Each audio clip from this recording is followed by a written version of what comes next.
சர்வதேசத்தில் அதிரடியான தகவல்கள் வெளியாகி கொண்டிருக்கிறது. அமெரிக்காவும் விட்டப்பாடில, ஈரானும் விட்டப்பாடில அமெரிக்காவுடைய தாக்குதல்களுக்கு ஈரான் மத்திய கிழக்கை தாண்டி ஜோர்தான், சிரியாவில் எல்லாம் கடுமையான பதிலடி வழங்கிக்குது. சிரியாவில் இருக்கிற சிறப்பு படை, ஹெலிகாப்டர் படைகள் எல்லாம் ஈரானால் தாக்கப்பட்ட செய்தி வந்திருக்கிறது. அதை பற்றி பார்ப்போம். அடுத்த செய்தி ஒன்று இருக்கிறது. ஈரானின் கூட்டாளிகளான ஹூதிகளுக்கு கட்டளை சென்று விட்டது. ஹூதிகள் இப்போது முழுமையாக போருக்குள் குதிக்கப் போகின்றார்கள். இது சம்பந்தமான முக்கியமான செய்தி உள்ளது. மேலும் ஈராக்கில் உள்ள மாற்றங்கள், ஜே.டி. வென்ஸ் அமெரிக்கா உப அதிபர் பதவியை இழக்கும் நேரம் வந்துவிட்டது. இது சம்பந்தமான செய்திகளும் உண்டு. எனவே செய்திகளை முழுமையாக கேளுங்கள். மறந்துடாமல் சப்ஸ்கிரைப் செய்து ஷேர் செய்யுங்கள் என்று கேட்டு செய்திகளுக்குள் நுழைவோம்.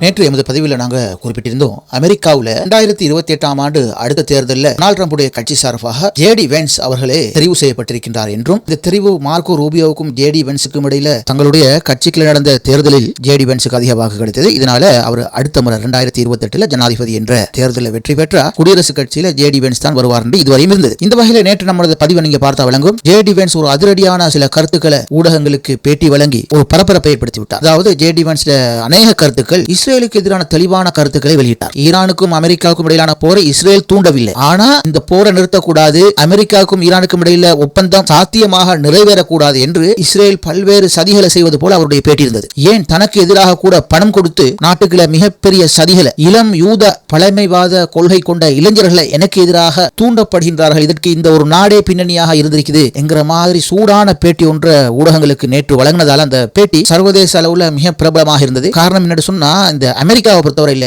இஸ்ரேலை எதிர்த்து ஒரு விஷயத்தை செய்ய மாட்டாங்க. பணம் வழங்குற தங்க முட்டை விடுற வாத்து சொன்னா அது இஸ்ரேல் தான். ஆனா அதனை மீறி 2028 ஜனாதிபதியாக வரலாம் என்று எதிர்பார்க்கப்படும் ஒருவர் இஸ்ரேலுக்கு எதிரான கருத்துக்களை இப்போதே வெளியிட்டார் என்ற போது 24 மணித்தியாலத்துக்களே பெரும் பரபரப்பும் சர்ச்சையான விஷயங்களும் உருவாகிட்டு. இன்றைக்கு காலையில் நான் ஜெருசலம் போஸ்ட் என்ற பத்திரிகையை பார்த்த போது ஜே.டி. வென்ஸுக்கு எதிராக சில விசாலமான கட்டுரை எழுதப்பட்டிருக்கிறது. அதாவது அந்த கட்டுரையில் எல்லாம் சொல்லப்பட்டிருக்கிறது, 2028 ஆண்டு இந்த ஜே.டி. வென்ஸுக்கு ஜனாதிபதி தேர்தலில் நிற்க முடியாது, அதற்கு அவர் தகுதி இல்லை. அங்க இருக்கிற பழமைவாத கட்சிகள், யூதர்கள், அநேகமான மக்கள் மார்க்கோ ரூபியோவையே விரும்புகின்றார்கள். தனவந்தர்கள் எல்லாம் ஒன்று கூடின, அதாவது அமெரிக்காவில் தனவந்தர்கள் எல்லாம் ஒன்று கூடின ஒரு வாக்கெடுப்பு நடந்ததாம். இந்த வாக்கெடுப்பு பிப்ரவரி காலங்களில் இடம்பெற்றதாம். அந்த வாக்கெடுப்பில் கூட ஜே.டி. வென்ஸுக்கு ஆதரவு கிடைக்கல, ரூபியோவுக்கே அங்க இருக்கிற நன்கொடையாளர்கள் ஆதரவாக உள்ளார்கள். ஆகவே ஒரு நாட்டு எதிர்காலம் குறித்து மார்க்கோ ரூபியோ தான், அவரைத்தான் அடுத்த ஜனாதிபதி தேர்தலில் டொனால்ட் ட்ரம்ப் நிறுத்துவதற்கான முயற்சிகளை தங்களது கட்சிக்குள்ள செய்து வருகிறார் என்று விலாவாரியா இந்த பத்திரிகையில் இன்று எழுதி தள்ளுகிறாங்க. இதற்கு காரணம் என்ன சொன்னா, இவ்வளவு நாள் நல்லவன், அதாவது ஜே.டி. வென்ஸ் நல்லவன், அடுத்த ஜனாதிபதி நாட்டுக்கு பொருத்தமானவர் என்று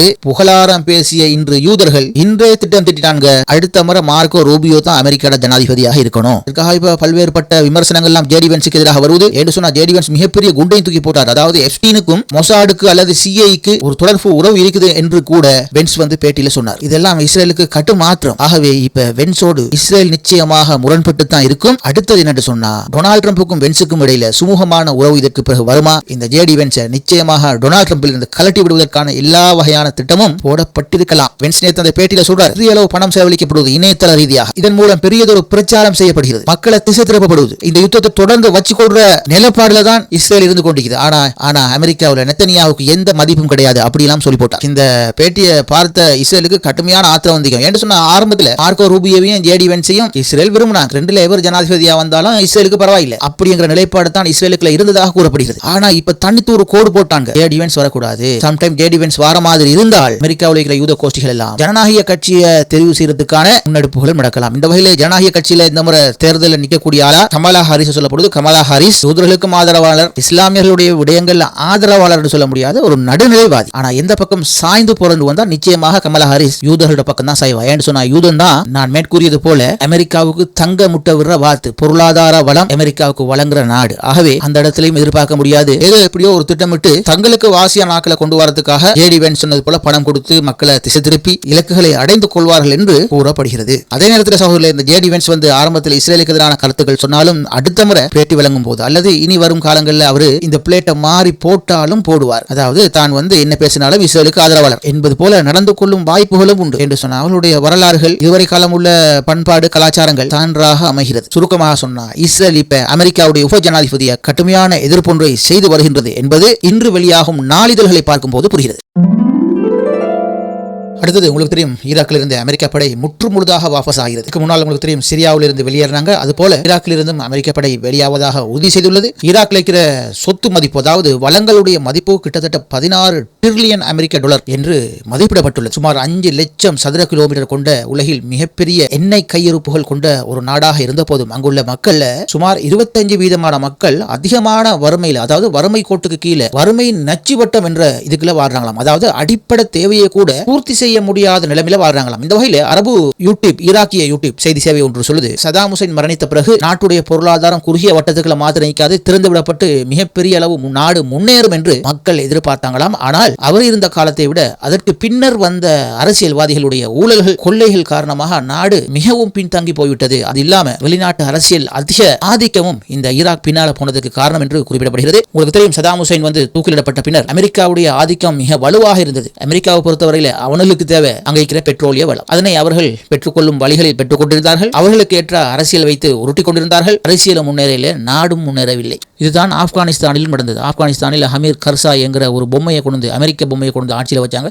இப்போ அநேகமாக அவர் அமெரிக்காவில் டெக்ஸி ஓட்டுறாரு தெரியல. ஆப்கானிஸ்தானில் இருந்த நிதி அமைச்சர் அமெரிக்காவில் டெக்ஸி ஓட்டுற மாதிரி எல்லாம் செய்திகள் எல்லாம் வாசிக்க கிடைத்தது. அந்த அளவு ஒரு திட்டமிடப்பட்ட ஒரு பொய்யான ஆட்சி வைக்கப்பட்டது. அதுபோல தான் ஈராக்கில் இருந்தது. பின்னர் வந்த கடுமையான அரசியல் மாற்றங்கள் ஈராக்கில் நிகழ்ந்தது. ஆனால் அமெரிக்கா சார்பு அரசாங்கம் வந்தது. அதனை தொடர்ந்து வந்த காலங்களில் தேர்தல்கள் அமெரிக்காவுக்கு எதிரான அரசாங்கம் வந்தாலும் அமெரிக்காவை முற்றுமுழுதாக ஈராக்கில் இருந்து வெளியேற்ற முடியல. ஆனால் இப்போது வந்திருக்கிற அரசாங்கம் அமெரிக்காவுக்கு முற்றுமுழுதாக எதிர்ப்பான அரசாங்கம். அமெரிக்காவுக்கு நன்கு தெரியும் தற்போது ஈரானோட யுத்தம் நடக்கிறது. நிச்சயமாக ஈரான் எப்ப வேண்டுமானாலும் ஈராக்குடைய எல்லையை உடைத்துக் கொண்டு ஈரானுக்குள் நுழைவான். இன்னொரு மாதிரி சொன்னா ஈராக் வேற, ஈரான் வேறு இல்லை என்ற மாதிரி மாறிட்டு. உங்களுக்கு தெரியும் இந்த கொமைனி அவர்களுடைய இறுதி சடங்கு எங்கிருந்து நடைபெற்றது? பக்தாதில் இருந்து, ஈராக் தலைநகர் பக்தாதில் இருந்து தெஹ்ரான் வரையும் நடந்தது. ஈராக் மக்கள் ஈரானுக்கு போனாங்க, ஈரான் மக்கள் ஈராக்குக்கு வந்தாங்க. எல்லை கட்டுப்பாடு நினைத்தளவு அங்க இருக்கையில். ஆகவே இப்ப ஈரான் தான் ஈராக் தான் ஈரான் வந்துட்டு, ஆகவே அமெரிக்காவுக்கு புரிஞ்சுட்டு இதற்கு பிறகு நாங்க ஈராக்குகள் இருந்தா ஈரான் சுத்தி சுத்தி அடிப்பாங்கிறது அமெரிக்காவுக்கு தெரியும். அதிகமான ஈரானுடைய ப்ராக்சிகள் ஈராக் அரசால் ஆதரிக்கப்பட்டு ஈராக்குக்குள் உருவாகிவிட்டது. ஈராக்குள்ளும் ஹெஸ்புல்லா மாதிரி ஹெஸ்புல்லாக்களுடைய பெயர் கொண்ட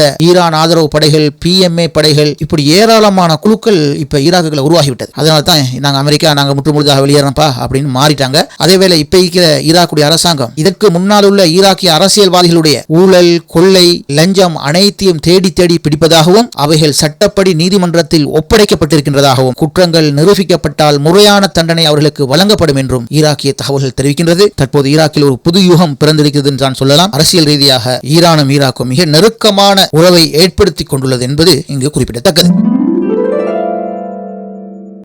உலக பொருளாதாரத்தில் கப்பல் போக்குவரத்தில் முன்னெப்போதும் இல்லாத மிகப்பெரிய அதிர்வலைகள் ஆரம்பிக்க போவதாக ராய்ட்டர், எக்ஸியோஸ் மற்றும் அல் ஜசீரா போன்றவை பேசி வருகிறது. இது சம்பந்தமாக ஆய்வு செய்து பார்க்கும்போது ஈரானுக்கும் அமெரிக்காவுக்கும் கடுமையான யுத்தம் ஏறி செல்கின்றது. டொனால்ட் ட்ரம்ப் விட்ட பாடம் இல்ல, ஈரான் விட்ட பாடம் இல்ல. பதிலுக்கு பதில் தாக்குதல் தொடர்ந்து கொண்டே இருக்கிறது. இந்த நேரத்தில் அமெரிக்கா ஈரானுடைய உட்கட்டமைப்புகள், அடிக்கட்டுமான பகுதியில் இலக்கு வைத்து தாக்குதல் செய்து வருவது. குறிப்பாக இன்று ரயில்வே நிலையங்கள்லாம் தாக்குதலுக்குள்ளாகிது. இந்த வகையில் ஈரானுடைய மின்சாரம், எரிசக்தி போன்றவற்றை இலக்கு வைத்து தாக்குதல் நடத்துவதற்காக அமெரிக்கா ஒரு திட்டம் தீட்டி வருவதாக குறிப்பிடப்படுகிறது. ஈரானை பொறுத்தவரையில் எந்த விதமான தாக்குதலையும் நாங்கள் எதிர்கொள்வோம் என்று உறுதியாக இருக்கிற நேரத்தில் ஈரானுடைய எரிபொருள், எரிவாயு, மின்சக்தி தாக்குதல் உள்ளாக்கப்படும் நேரத்தில் ஈரான் அதற்கான மிகப்பெரிய பதிலடி நடவடிக்கை ஒன்றுக்கு தயாராகின்றது என்ற செய்தி ராய்ட்டர் மற்றும் எக்ஸியோஸ் போன்றவை பேசிக் கொண்டிருக்கின்றது. ஈரானுடைய மூத்த 2 வட்டாரங்கள் பிராந்திய பாதுகாப்பு தொடர்பாக ஈரானுடைய உயர் மட்டத்தோடு சில விஷயங்கள் விவாதிக்கப்பட்டுள்ளது. அதாவது அமெரிக்கா ஈரானின் உட்கட்டமைப்புகளை தொடர்ந்து தாக்கி வருகிறது. இதையடுத்து ஈரானுடைய மின்சாரம் அல்லது எரிசக்தியை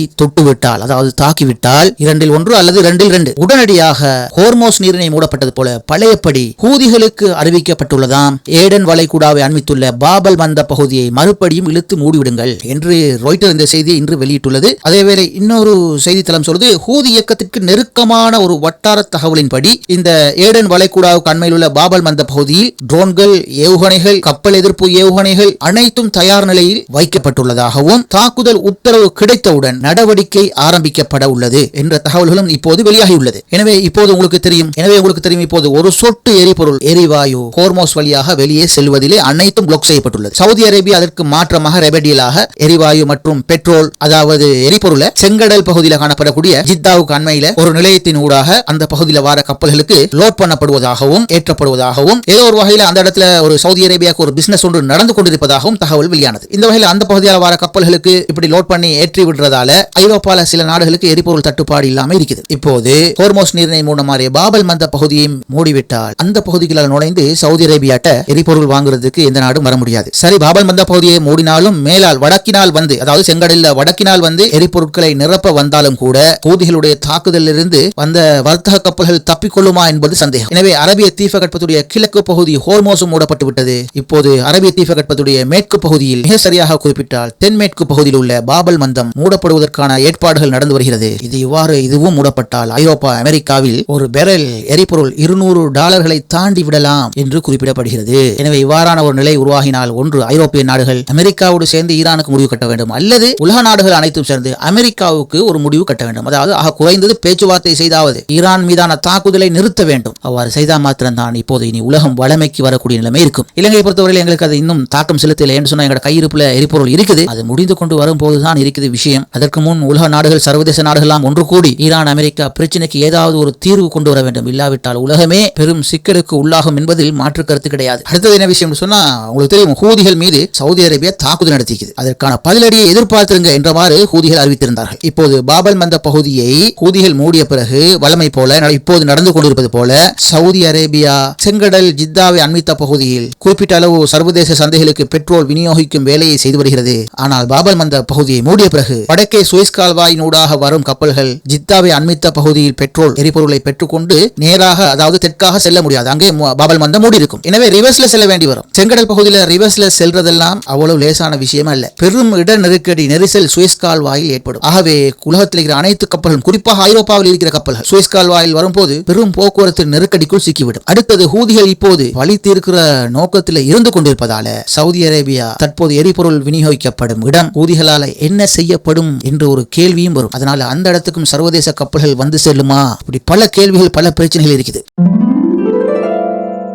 இப்போது ஈரானில் இருந்து வரும் செய்திகளை பார்ப்போம். இந்த வகையில் அமெரிக்கா ஈரான் மீது நடத்திய தாக்குதலுக்கு பதிலடியாக ஈரான் மிக கடுமையான பதிலடிகளை மத்திய கிழக்கில் வழங்கிக் கொண்டிருக்கிறது. இந்த வகையில் ஈரானுடைய IRGC சற்று முன்னர் வெளியிட்ட அறிக்கையில குவைத்தில் பாரிய பதிலடி தாக்குதல் ஒன்றை நாங்கள் மேற்கொண்டோம் என்று சொல்லி IRGC அறிவித்துள்ளது. இந்த தாக்குதலில் ஏவுகணைகளை கண்டறிந்து சிக்னல் வழங்கும் ரேடார் அமைப்புகள் மீதும் அமெரிக்காவுடைய பல ஆயுத கிடங்குகள் மீதும் நிலத்திலிருந்து ஏவப்படக்கூடிய ஏவுகணை ஏவுதளங்கள் மீதும் மற்றும் பல ஏவுகணைகள் சேமித்து வைத்திருக்கின்ற ஏவுகணை களஞ்சிய சாலைகள் மீதும் பலத்த தாக்குதலை நாங்கள் மேற்கொண்டோம் என்று ஈரான் தெரிவித்துள்ளது. இந்த அதிரடியான தாக்குதல் காரணமாக குவைத்தில் காணப்படக்கூடிய அமெரிக்க தளங்கள் தீப்பிடித்து எரிந்ததாக இந்த அறிக்கை குறிப்பிடுகிறது. மேலும் இதே அறிக்கையில் குறிப்பிடப்பட்டிருக்கிறது, அமெரிக்காவுடைய ஓய்ந்து போகாத இந்த கொடூரமான நடவடிக்கை காரணமாக ஈரான் தொடர்ந்து இயங்க வேண்டி வருகிறது. இதனால இப்ப மத்திய கிழக்கில் எண்ணெய் உற்பத்தி மிகவும் குறைந்த அளவு மாறிவிட்டது. அதாவது உற்பத்தி நடைபெறல. ஹோர்மோஸ் வழியாக நடைபெற்று வந்த எண்ணெய் எரிவாயு ஏற்றுமதி விநியோகம் சம்பூர்ணமாக நிறுத்தப்பட்டு விட்டது. இதனால் சர்வதேச நாடுகள் மிகப்பெரிய இக்கட்டான நிலைக்கு உள்ளாகக்கூடிய நிலைக்கு உள்ளது. இதற்கு காரணம் அமெரிக்கா தான் என்பது போல அந்த அறிக்கை குறிப்பிடுகிறது. இந்த வகையில் ஈரானுடைய பதிலடி தாக்குதல்கள் ஈரான் ஒருபோதும் நிறுத்தாது, இது தொடர்ந்து நடைபெறும் என்று இந்த அறிக்கையின் ஊடாக ஈரான் எச்சரித்துள்ளது. இதே அறிக்கையில் ஈரான் சொல்வது, சிரியாவில் உள்ள சில அமெரிக்க சிறப்பு படைகள் அவர்கள் இருக்கிற மையத்தின் மீதும் அங்கிருந்த ரேடார் அமைப்புகள் மற்றும் அவர்களுடைய சிறப்பு படை ஹெலிகாப்டர்கள் மீதும் IRGC திடீர் தாக்குதல் மேற்கொண்டது அப்படின்னு ஈரானுடைய IRGC அறிக்கை குறிப்பிடுகிறது. மேலும் சொல்லுது, அமெரிக்கா ஈரானின் தெற்கு கரையோரம் பந்தர் அப்பாஸ் மற்றும் ஹமீர் போன்ற நகரங்களில் உள்ள 6 பெரும் பாலங்களை உடைத்தது. இந்த பாலங்கள் பொதுமக்கள் பயன்பாட்டுக்கு உள்ளது என்றும் இந்த பாலங்கள் இன்னொரு மாகாணங்களுடன் தொடர்புபட்டது என்றும் குறிப்பிடுகிறது. மேலும் இந்த பந்தர் அப்பாஸ் பகுதியில் உள்ள ரயில்வே வீதிகளும் ரயில் நிலையங்களும் இந்த தாக்குதலினால் சேதமடைந்துள்ளது. மேலும் தெற்கு ஈரானில் காணப்படும் ரேடார் அமைப்புகள் ஈரானுடைய பல ராணுவ மையங்கள் தாக்கப்பட்ட போதிலும் ஈரான் ஹோர்மோஸ் மீதான முழு கட்டுப்பாடும் தங்களிடம் தான் உள்ளது என்று சொல்லி ஒரு தெளிவான அறிக்கையை சற்று முன்னர் ஊடகங்களுக்கு வெளியிட்டிருக்கின்றது. இந்த அறிக்கையில இறுதியாக சொல்லப்பட்ட விஷயம் என்று சொன்னா, தங்கள் மீது அமெரிக்கா தாக்குதல் தொடரும் வரை இனி ஒரு துளி எரிபொருள் எரிவாயு பெட்ரோல் எதுவுமே இந்த ஹோர்மோஸ் ஊடாக வெளியாகாது என்று இன்று 17ஆம் தேதி வெளியிடப்பட்ட